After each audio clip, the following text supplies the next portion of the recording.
आज आपण बनवणार आहोत दोडक्याची मुगाची डाळ वापरून भाजी आणि त्यासोबत त्याच्या शिरांची कुरकुरीत अशी चटणी। चला रेसिपीला सुरुवात करूयात। डाळ आणि दोडक्याची भाजी बनवण्यासाठी आपल्याला डाळ सर्वप्रथम भिजू घालायची आहे। मी या ठिकाणी मुगाची डाळ वापरत आहे। 2 चमचे मुगाची डाळ आपण भिजू घालणार आहोत।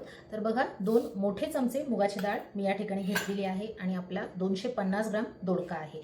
याऐवजी तुम्ही हरभऱ्याची डाळ देखील वापरू शकता, परंतु आपल्याला डाळ जी आहे ती अर्धा ते पाऊण तास भाजी करण्याच्या आधी भिजवलेली हवी, म्हणजे डाळ आणि दोडका एकत्र व्यवस्थित शिजतील।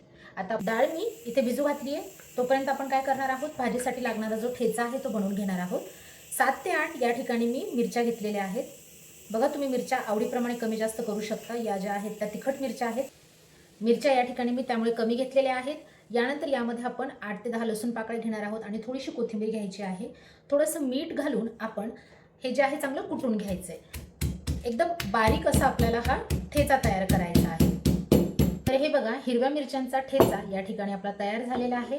डाळ देखील आपली या ठिकाणी भिजत आली आहे। आता आपण भाज्या ज्या आहेत त्या चिरून घेणार आहोत। सर्वप्रथम आपण दोडके चिरून घेऊयात। दोडके जे आहेत स्वच्छ धुवून घेतलेले आहेत। याचे शिरा ज्या आहेत त्या आपण काढूयात। पाठीमागचा आणि पुढचा जो दोडक्याचा भाग आहे चाकूने अशा पद्धतीने कट करून घ्यायचा आहे आणि यानंतर याच्या ज्या शिरा आहेत त्या आपल्याला काढून घ्यायच्या आहेत। या ज्या दोडक्याच्या शिरा आहेत त्याची चटणी देखील खूप छान होते। सर्व शिरा अशा काढायच्या आणि या बाजूला ठेवून द्यायच्या आहेत। याची आपण नंतर चटणी देखील करणार आहोत। चांगल्या काढता याव्यात यासाठी याचे 2 भाग करूयात आणि यानंतर याच्या शिरा अशा काढून घेऊयात। दोडके जे आहेत आपण स्वच्छ धुवून घेतलेले होते, त्यामुळे या शिरा देखील ज्या आहेत त्या स्वच्छच आहेत। याला आता आपण काय करणार आहोत, एकदम याचे बारीक असे काप करून घेणार आहोत।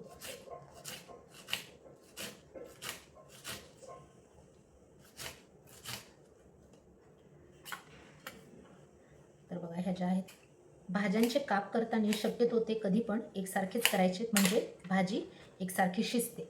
आता याला काय करायचं, आपण पाण्यामध्ये अशा पद्धतीने टाकून ठेवूया। दोडके कट झालेले आहेत। दोडक्यांच्या शिरा देखील कट झालेल्या आहेत। या ठिकाणी ठेचा तयार आहे।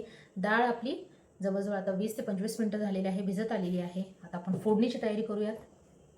गॅसवरती मी आता कढई तापवण्यासाठी ठेवली। आपण कढई चांगली एकदा तापवून घेणार आहोत।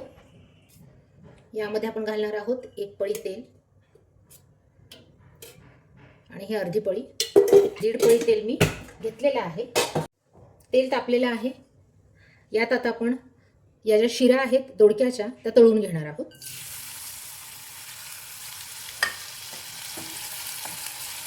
एकदम चांगल्या कडक अशा कुरकुरीत अशा या शिरा आपल्याला तळून घ्यायच्यात आणि नंतर आपण भाजीला फोडणी करूया। तर बघा या ज्या शिरा आहेत या ठिकाणी तळून झालेल्या आहेत। या आपण याच प्लेटमध्ये काढून घेऊया। आता यातलं जे तेल आहे एक्स्ट्राचं ते आपण काढून घेऊया। आपल्याला भाजीला एवढं तेल लागणार नाही। तेल जे आहे आपण पोळ्यांसाठी वापरू शकतो किंवा मग दुसऱ्या एखाद्या भाजीसाठी तुम्ही हे वापरू शकता। घालूयात अर्धा चमचा मोहरी। मोहरी चांगली तळतली लगेचच अर्धा चमचा जिरे घालूयात। आपण जी काही पेस्ट बनवून घेतलेली होती लसूण, हिरव्या मिरच्या आणि कोथिंबीरची ती घालायची आहे।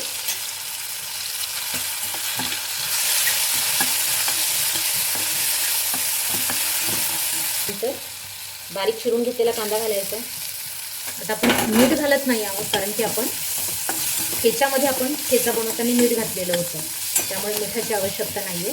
आता यातच आपल्याला कांदा चांगला परतून घ्यायचा आहे। कांदा परतलेला आहे। टोमॅटो घालूयात। त्याने टोमॅटो आपल्याला खूप जास्त शिजवून घेण्याची गरज नाही आहे। थोडीशी हळद घालायची आहे। यानंतर तुमचा जो घरगुती मसाला असेल तो घालायचा आहे। मी या ठिकाणी गोडा मसाला वापरते।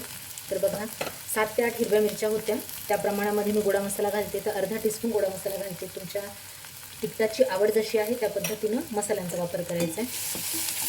सगळं परत एकदा चांगलं परतून घेते। यामध्ये आपण हे दोडके घालणार आहोत, पाण्यामध्ये भिजू जे आपण घातले होते कट करून ते।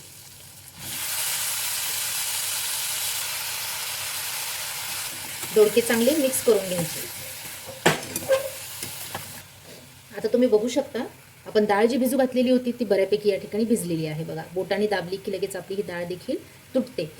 आता ही डाळ आणि दोडकं सोबतच शिजेल चांगलं, म्हणजे डाळ कच्ची राहणार नाही किंवा दोडकं कच्चं राहणार नाही, जास्त शिजणार नाही. आणि डाळ जी आहे ती एकदम वरणासाठी जशी आपण डाळ शिजवतो तशी शिजली नाही पाहिजे. यामध्ये डाळ जी आहे थोडीशी कच्ची पक्कीच आपल्याला यामध्ये ठेवायची आहे. 80% शिजली की आपण गॅस बंद करणार आहोत. आता यावरती झाकण ठेवायचं आहे आणि यानंतर आपल्याला दोडकं जे आहे ते शिजवून घ्यायचं आहे.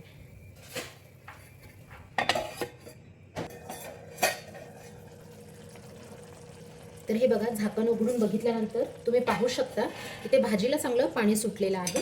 आपण यामध्ये एक्स्ट्राचं कसलंही पाणी वापरलेलं नाही आहे, पण दोडक्यांना जे पाणी आहे तर ते सुटले. यामध्ये थोडंसं मी मीठ घातलेलं होतं. आता ही जी भाजी आहे आपली अशाच पद्धतीनं आपण शिजवून घेणार आहोत. गॅसची फ्लेम जी आहे ती मी मीडियम टू लो ठेवलेली आहे. डाळ तुम्ही बघू शकता या ठिकाणी डाळ शिजलेली नाही आहे, अजून डाळ शिजायला थोडासा 4-5 मिनिटांचा वेळ लागेल. आणि दोडकेही आपले या ठिकाणी तोपर्यंत शिजून निघतील, म्हणजे एकदम गाळ असं शिजणार नाही. यावरती परत आपण झाकण ठेवूयात आणि भाजी आपण अजून 2 ते 3 मिनिट शिजून घेऊयात आणि परत एकदा चेक करूयात. झाकण उघडून बघूयात. एकदम ड्राय अशी भाजी मला करायची नाही, यामध्ये थोडंसं पाणी राहिलं पाहिजे. 2 मिनिट मी झाकण ठेवून भाजी शिजून घेतली होती. तर बघा, भाजी या ठिकाणी आपली शिजून तयार झालेली आहे. दोडके देखील यामधले चांगले शिजलेले आहेत. आता याला आपण झाकण ठेवायचे आणि वाफेवरती याला थोडंसं असंच 5 मिनिटं राहू द्यायचे आणि त्यानंतर आपण भाजी सर्व करणार आहोत. 70 ते 80% डाळ या ठिकाणी मी शिजवून घेतलेली. एकदम गाळ देखील डाळ शिजवली तर ती चांगली लागत नाही. थोडीशी डाळ जी आहे तर ती थोडी कच्ची हवी. आता भाजी जी आहे त्यावरती आपण झाकण ठेवूया आणि आपण शिरांची जी चटणी होती तर ती करून घेणार आहोत. दोडक्याच्या ज्या शिरा आहेत त्याची चटणी आपण आता करून घेऊया.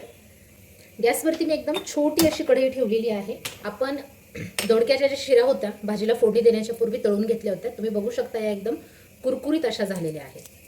आता या ठिकाणी 2 ते 3 लसूण पाकळ्या मी खलबत्त्यामध्ये ओबडधोबड ठेचून घेतल्यात. यामध्येच आपण थोडंसं तेल घालायचे. आता तेल चांगलं आपण तापून घेऊयात. आधी थोडीशी मोहरी घालायची. चटणी आपली एकदम थोडीशी आहे त्यामुळे एकदम थोडीशी मी मोहरी घालते. मोहरी चांगली आता इथे आपण तडकून देऊया. मोहरी तडकायला सुरुवात झाली आहे. थोडीशी किंचितशी जिरे घालूयात आणि हा जो लसूण आपण ठेचून घेतलाय तो यामध्ये चांगला परतून घेऊया.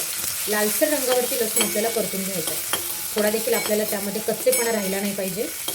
यातच घालूयात आपण 1 चमचा तीळ. तीळ जे आहे चांगले चटकून घ्यायचे आहे. तीळ चटकायला सुरुवात झाली आहे. आता आपण हे जे फ्राय करून घेतलेलं शिरा होत्या त्या घातल्यात आणि याला एकदम चांगलं आपण असं मिक्स करून घेऊया.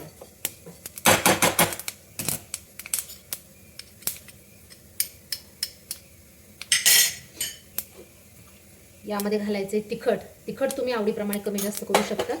आता हे लहान मुलांसाठी मी करते त्यामुळं थोडंसं तिखट घातले आणि चवीप्रमाणे यात मीठ घालायचे. गॅसची फ्लेम मी आता बंद केलेली आहे. कढई आपली गरम आहे. तीळ देखील चांगले तडकलेले आहे.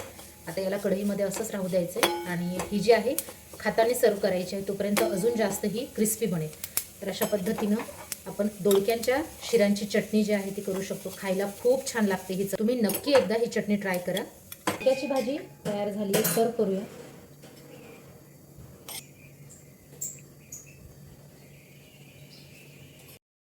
तर दोडक्याची भाजी या ठिकाणी तयार झालेली आहे. चवीला अतिशय छान लागते. चपातीसोबत खाऊ शकता, भाकरीसोबत खाऊ शकता किंवा भातासोबत खाऊ शकता. चव अतिशय छान लागते.